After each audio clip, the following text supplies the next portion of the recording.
Friends, आज के समय में भारत के अंदर हर 10 में से 8 महिलाएं जब अपने बच्चे को जन्म देती है तो उनका ऑपरेशन करना पड़ता है। यानी यूं कहे कि नॉर्मल डिलीवरी होना आज के समय में बहुत भारी काम हो चुका है। मानो एक रिवाज सा चल चुका हो, विदाउट ऑपरेशन नो डिलीवरी। लेकिन वो पहले का समय याद करो कि जब भारत की महिलाएं घर पर ही बच्चे को जन्म दे दिया करती थी। ना कोई हॉस्पिटल, ना कोई डॉक्टर, ना कोई दवाइयाँ। रात को बेबी पैदा हुआ और सुबह उठकर दादी माँ ने खुशखबरी दे दी कि बेटा हुआ है या बेटी हुई है। लेकिन फ्रेंड्स, आज के समय में बिना पेट चीरे तो बच्चा होने को तैयार ही नहीं है। तो इतना उल्टा कैसे हुआ, इतने चेंजेस कैसे आए, क्या है इसके पीछे का सबसे बड़ा कारण? तो फ्रेंड्स, आज के इस हेल्थ सेशन में मैं इसी बिंदु पर आपसे चर्चा करने वाला हूं। और इस हेल्थ सेशन को जो भी मेरी माँ बहन महिलाएं देख रही हो, तो मैं उनसे रिक्वेस्ट करना चाहूँगा कि आप सिर्फ मुझे अपनी 5 मिनट दे दे और मैं आपको 80% तक इन बीमारियों से, इस प्रॉब्लम से बचा लूँगा। क्योंकि आपको आज के इस हेल्थ सेशन में वो बिंदु के बारे में जानने को मिलेगा जो बेहद जरूरी है आप सभी के लिए। तो hello everyone, my name is Aman Rajput और आप सभी का बहुत बहुत स्वागत है आज के इस हेल्थ सेशन में। तो चलिए शुरुआत करते हैं। तो फ्रेंड्स, इसके पीछे का सबसे बड़ा कारण ये है कि महिलाओं के गर्भाशय की फ्लेक्सिबिलिटी खत्म हो गई, गर्भाशय का लचीलापन खत्म हो गया।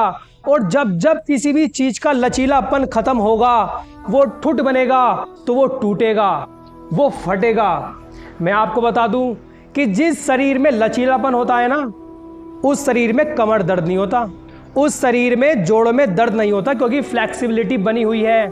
कितने ही आंधी तूफान आ जाए, जिस पेड़ में लचीलापन है वो जल्दी से नहीं टूटता। और जो ठेठ होते हैं ना, ठुट, वो टूट करके उखड़ करके एक साइड हो जाते हैं। यहाँ तक कि जिस मनुष्य के विचारों में भी फ्लेक्सिबिलिटी होगी, लचीलापन होगा, जैसी परिस्थितियाँ वैसे उसके विचार, तो वो मनुष्य भी जल्दी से मार नहीं खाएगा। यानी लॉ ऑफ फ्लेक्सिबिलिटी ये कहता है कि फ्लेक्सिबिलिटी जरूरी है। और गर्भाशय से फ्लेक्सिबिलिटी क्यों खत्म हो गई?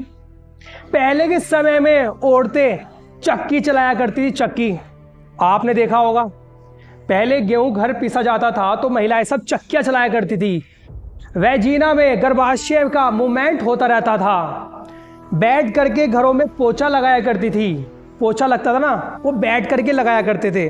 तो जब हम बैठते हैं, लगातार हमारी टांगों का मूवमेंट होता है, हमारे रिप्रोडक्शन ऑर्गन्स जो है, गर्भाशय का मूवमेंट होता रहता था, जिससे फ्लेक्सिबिलिटी बनी रहती थी। लेकिन आज के समय में तो पोछा भी वो खड़ा होकर लगाने वाला आ गया, लो और भैया लगाओ, तो फिर फ्लेक्सिबिलिटी तो खत्म होनी ही है। यानी कुल मिला के हमारा खान पान से लेके हमारा रहन सहन तक इतना चेंज हो चुका है कि अब वहाँ पर फ्लेक्सिबिलिटी नहीं है और बच्चा पैदा होने में काफ़ी दिक्कत आती है। लेकिन अब बात आती है कि आज के समय में चक्की तो चल नहीं सकती, लेकिन आज के समय में महिलाएं, लड़कियां वो फ्लेक्सिबिलिटी फिर से कैसे गेन करें, कैसे अपनी बॉडी को फ्लेक्सिबल बनाएं?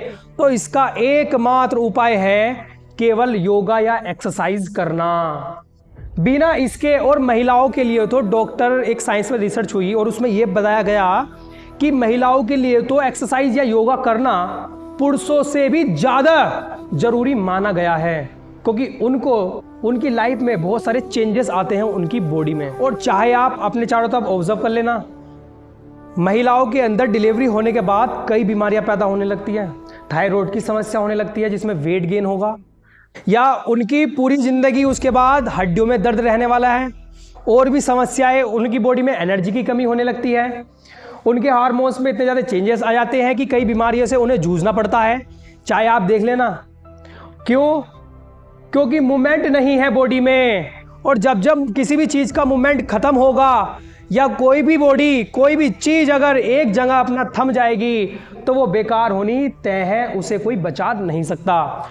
तो फ्रेंड्स, अगर मैं आपको बताऊं कि ऐसे योगा या एक्सरसाइज है कि जिसे अगर रोजाना कम से कम 20 मिनट भी अगर महिलाएं या लड़कियां करें, तो उनकी पूरी बॉडी फ्लेक्सिबल बनी रहेगी, उनके हर ऑर्गन में इलास्टिसिटी बनी रहेगी, लचीलापन बना रहेगा, और इन तमाम प्रॉब्लम से वो काफ़ी हद तक अपने आप को बचा पाएगी। लेकिन बात यह है कि उनको कोई बताने वाला नहीं है। एक फैक्ट बताऊं, बायो में आप रिप्रोडक्शन ऑर्गन्स के बारे में पढ़ेंगे, अपनी बॉडी के बारे में पढ़ेंगे, दिल के बारे में पढ़ेंगे, लेकिन किसी भी किताब में ये नहीं लिखा होगा कि उस दिल को अगर सुरक्षित बनाना है, उस दिल को अगर हेल्दी रखना है तो कौन कौन सी चीज़ें खाएं या कौन कौन सी योगा एक्सरसाइज करें। अगर हमें अपने गर्भाशय को, अपने रिप्रोडक्टिव ऑर्गन्स को मजबूत बनाना है तो कौन कौन सा योगा उसके लिए कारगर होगा, कौन कौन सी एक्सरसाइज, कौन कौन सा खान पान उनके लिए बेहतर होगा, क्योंकि ये आज के समय में कोई लड़कियों को बताने वाला नहीं है। इसलिए ही उनको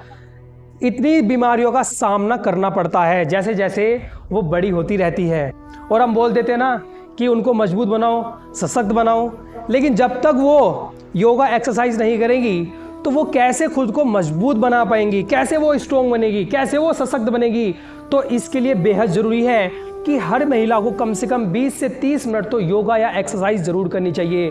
रनिंग करने जाओ, टहलने जाओ, घर पर योगा करो, काम करो, कुछ भी करो, लेकिन कोई ना कोई तो फिजिकल एक्टिविटी आपको ज़रूर करनी ही है ताकि पूरी बॉडी में आपकी फ्लेक्सिबिलिटी बनी रहे, लचीलापन बना रहे। क्योंकि जितना लचीलापन होगा उतनी ही बीमारियां आपसे दूर रहेगी, उतनी ही प्रॉब्लम्स आपकी कम हो जाएगी। सो फाइनल लास्ट में I request to all womens and girls to do exercise for at least 20 minutes daily, ताकि वो अपने आप को मजबूत बना सके, ताकि वो अपने आप को बीमारियों से बचा सके। और फिर देखना कैसे आपकी बॉडी खुशनुमा बनती है, कैसे आपका मूड हैप्पी रहेगा और कैसे आप अपने आप को मजबूत रख पाएंगे। वैसे इस प्रॉब्लम के लिए जो हमने चर्चा की और क्या क्या बिंदु आप इसके लिए जिम्मेदार मान सकते हैं, आप कमेंट करके बता सकते हैं। और अगर इस सेशन में आपको कुछ सीखने को मिला या कुछ ऐसी जानकारी है जो महिलाओं के लिए वाकई ज़रूरी है तो आप इसको शेयर जरूर करें। Thank you and have a nice day.